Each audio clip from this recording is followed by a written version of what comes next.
नमस्कार। आप सभी का एक बार फिर से स्वागत है हमारे चैनल भक्ति ज्ञान में। आप सभी को नवरात्र के तीसरे दिन की हार्दिक शुभकामनाएं। आइए मिलकर सुनते हैं माँ चंद्रघंटा की व्रत कथा। जब माँ की तपस्या पूरी हो गई तब माँ ने भगवान शिव को प्राप्त कर लिया। तब शुरू हुआ एक नया अध्याय जहाँ एक साध्वी एक योद्धा में परिवर्तित होती हैं।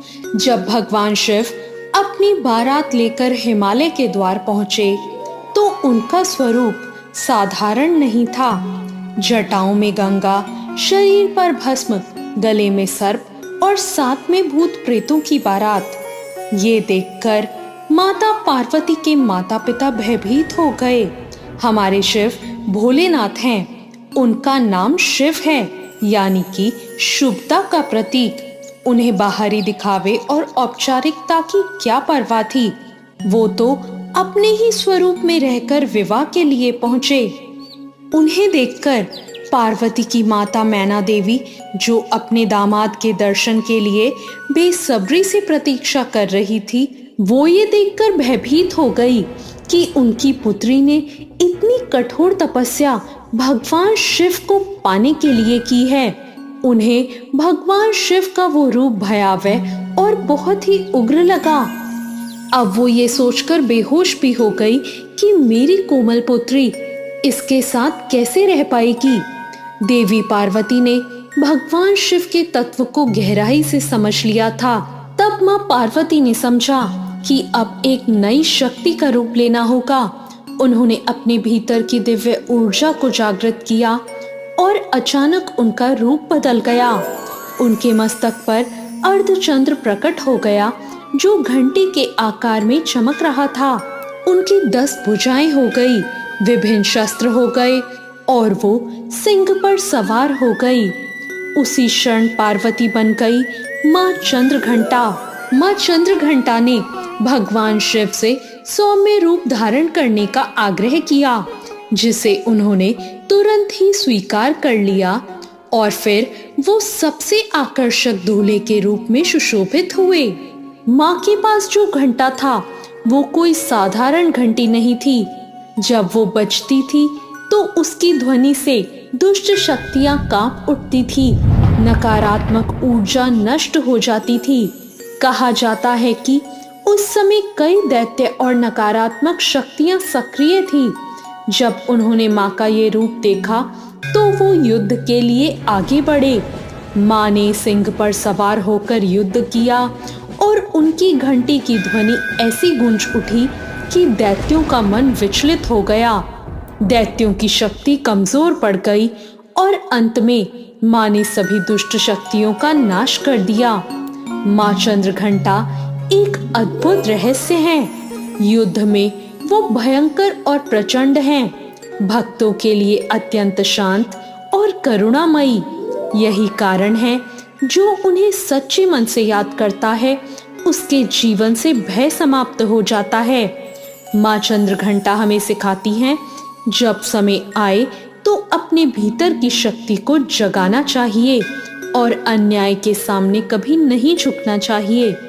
ऐसा भी कहा जाता है कि विवाह के बाद देवी पार्वती एक सौम्य नई दुल्हन के रूप में भगवान शिव के साथ गई। अब भगवान शिव अपने ध्यान में लीन थे। उसी बीच शिव और शक्ति के एक हो जाने से ताड़कासुर बेचैन हो गया और उसने अशांति फैलाने के लिए दुष्ट राक्षसों को भेजा। भगवान शिव गहन तपस्या में लीन थे। तब माता पार्वती ने दैत्यों से स्वतंत्र रूप से युद्ध करने का निर्णय लिया। देवी पार्वती ने चंद्रघंटा माँ का रूप लिया। देवी ने अपने घंटे को बजाया। वो घंटा इतनी जोर से बजा कि सारे दैत्य डगमगा गए।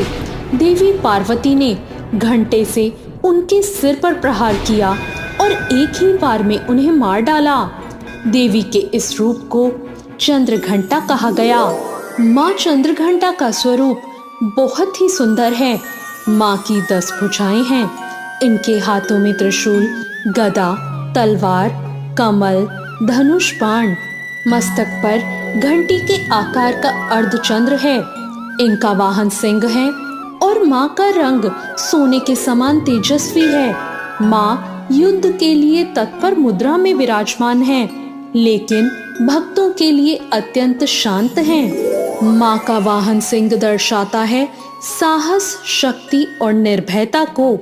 माँ की पूजा के लिए स्नान करके पीले रंग के स्वच्छ वस्त्र पहने, माँ की प्रतिमा को स्थापित करें, दीपक और धूप जलाएं, गंगा जल से शुद्धि करें, फूल और भोग अर्पित करें, माँ के मंत्रों का जाप करें और आखिर में आरती करें। माँ को गेंदे का फूल या पीले रंग का गुलाब चढ़ाया जाता है। माँ को पीला रंग प्रिय है। ये रंग ऊर्जा और शक्ति का प्रतीक है। माँ को दूध से बनी मिठाई चढ़ानी चाहिए। खीर, मक्खन, मिश्री का भोग माँ को लगाया जाता है। माना जाता है कि इससे मन की शांति और सुख मिलता है। माँ का बीज मंत्र है ओम देवी चंद्र घंटाए नमः। आंखें बंद करके माँ के आगे बैठकर माँ के सिंह रूप का ध्यान करें। अपनी समस्या माँ से कहें और अंत में माँ से विनती करें, हे माँ चंद्र घंटा, आप मेरी समस्या का हल कीजिए और माँ मेरे भय और बाधाओं को भी दूर कीजिए। माँ का आशीर्वाद पाने के लिए सच्चाई का साथ दें, किसी का बुरा ना करें और श्रद्धा से माँ की पूजा करें। ये देवी मणिपुर चक्र से जुड़ी हैं। अगर आपको डर लगता है या आप में आत्मविश्वास की कमी है, तो इसका मतलब आपका मणिपुर चक्र कमजोर है। अगर आप माँ चंद्र घंटा की पूजा करते हैं तो आपका डर कम होता है, आत्मविश्वास बढ़ता है और आपका मणिपुर चक्र सक्रिय हो जाता है। माँ चंद्र घंटा आपके अंदर साहस पैदा करती हैं। माँ चंद्र घंटा हमें सिखाती हैं भक्ति के साथ साथ साहस होना भी बहुत जरूरी है। तो ये थी माँ चंद्र घंटा की कथा। आपको आज की ये कथा कैसी लगी कमेंट करके जरूर बताएं। वीडियो को लाइक करें, शेयर करें और अभी तक मेरे चैनल भक्ति ज्ञान को सब्सक्राइब ना किया हो तो सब्सक्राइब करना ना भूलें। धन्यवाद।